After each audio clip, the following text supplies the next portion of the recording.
Quand j'avais 5 ans, je clamais à tout le monde qui voulait l'entendre, plus tard je serai archéologue. Je passais ma vie dans les bouquins, je passais ma vie dans les musées. Je n'ai pas été archéologue.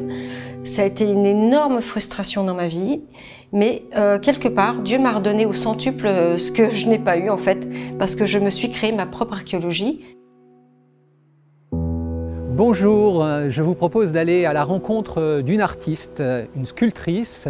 C'est Pascale Hamelin que j'ai eu la joie d'accueillir dans l'émission Soleil, le rendez-vous protestant sur France Culture. Et aujourd'hui, nous allons à l'intérieur de son atelier pour la rencontrer à nouveau, discuter encore de son travail, de son inspiration et puis surtout aussi voir ses œuvres magnifiques qu'elle crée.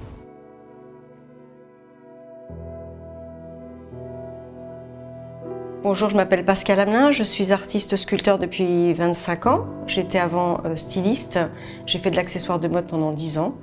Et naturellement, voilà, je suis venue à la sculpture et maintenant c'est mon univers et je travaille dans ce domaine, c'est ma passion.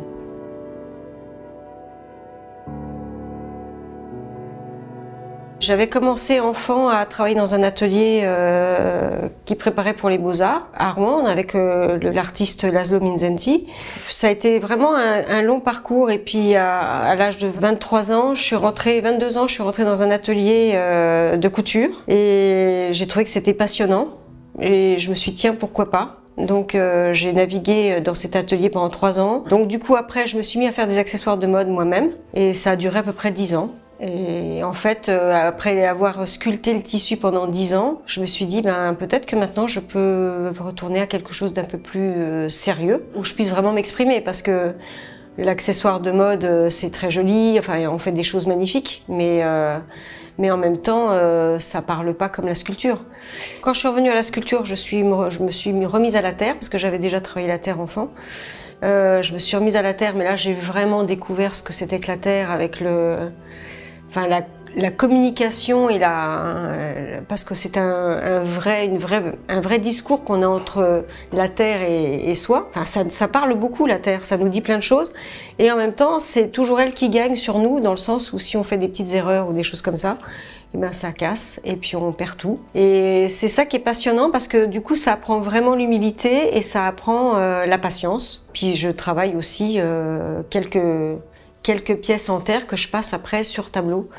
Quand j'ai trouvé mes cris, en fait, quand j'ai eu la chance de trouver mes cris en sculpture, je les ai passés sur toile et ça m'a donné encore une autre révélation et encore un autre discours. Donc c'est intéressant parce que les matériaux nous donnent à chaque fois une nouvelle façon de nous exprimer et ça nous permet aussi de dire autre chose ou de parler différemment.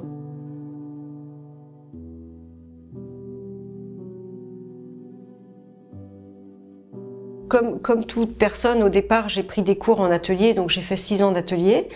Donc j'ai travaillé beaucoup sur la femme. J'ai travaillé 3 ans sur du modèle vivant. Et en fait, rapidement, je me suis rendu compte que ça ne m'intéressait absolument pas. Moi, assez rapidement, mes modèles vivants, je les jetais au sol pour faire sortir d'autres choses et qui me racontent une autre histoire, pour découvrir en fait des formes géométriques et des choses comme ça. Ça m'a donné en fait une nouvelle approche aussi une nouvelle vision des choses et c'était plutôt chercher ce que moi je voulais exprimer. Enfin, de voir un corps, en fait, je me suis rendu compte que les bras, les jambes, même les dos, j'avais une passion pour les dos au départ. Rapidement, les dos m'ont saoulée et en fait, j'ai eu envie d'aller voir ce qui se passait dans le cerveau plutôt. Donc j'ai commencé à enfermer toutes mes femmes, je les ai enfermées dans des cocons, dans des espèces de... Je les ai enfermées dans la terre parce que je voulais plus voir ce corps, ça ne m'intéressait plus, mais je voulais savoir ce qu'elles avaient à me dire, ces femmes. Donc je suis arrivée à ces femmes enfermées, qui avaient plutôt un air toujours très doux et qui étaient plutôt là pour exprimer l'intériorité de la femme, en fait tout ce que la femme a en elle. Ses souffrances, mais aussi sa gestation, sa construction, tout ce qu'elle a dans son ventre, en fait, elle, toute sa vie, qu'elle a besoin d'exprimer ou qu'elle ne pourra jamais exprimer d'ailleurs aussi. Et c'était une façon à moi de leur rendre hommage, mais non seulement, justement, pas à travers le corps, parce que je trouve que souvent on galvaude un peu les femmes à cause de notre corps. Et moi, ce que je veux voir, c'est plutôt la beauté de la femme, et ce qu'elle a à dire et ce qu'elle pense et ce qu'elle a exprimé dans sa vie, et non pas seulement une paire de fesses ou des seins.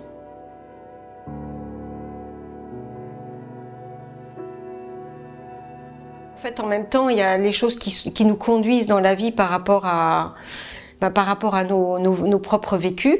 Et à un moment donné, j'ai été confrontée à un ami qui était très gravement malade et qui est décédé d'ailleurs. Et en fait, je me suis rendu compte que quand il mourait, il allait emporter une partie de ma mémoire. Et quelque part, ça m'a beaucoup gênée. Et j'ai créé ma première boîte à mémoire pour y mettre en fait toutes les choses que je voulais garder, et en me disant qu'il fallait faire des réceptacles pour mettre des mots, des choses qui ne seraient jamais perdues en fait. Parce que quand on meurt, on emmène toute notre mémoire avec nous et tout notre acquis et toutes nos connaissances.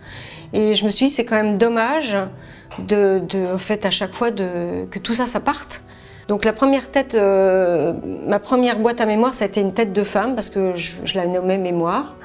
Et après, j'ai fait des vraies boîtes. Mais les boîtes, c'est pareil, où j'inscris de la mémoire, où j'inscris des végétaux, où j'inscris en fait toutes ces choses que la nature nous donne, et pour garder des traces en fait. L'idée, c'est de garder des traces tout le temps, qui me fait toujours ce retour à l'archéologie en fait.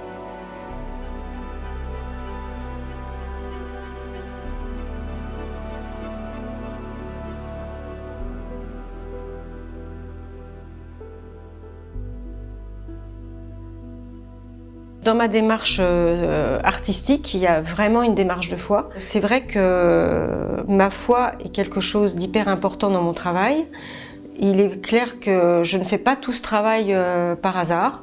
C'est vraiment Dieu qui m'a guidée. Enfin, j'ai vraiment, moi, la sensation que j'ai été vraiment guidée par Dieu, ne serait-ce que par les cailloux, mémoire de vigilant, qui s'est vraiment révélé à moi comme quelque chose de tellement simple et de tellement bête, en fait, un travail d'enfant presque, et qui prend cette mesure, enfin cette dimension si importante. Et c'est vrai que quand je travaille mes femmes cocons, elles s'expriment, elles me parlent, et ça me met en relation avec ce que notre humanité vit. Quand je fais mes vigilants plus grands, ils me parlent d'autre chose, ou je les fais parler autrement. Mais je pense que c'est vraiment un travail vraiment qui est guidé par Dieu.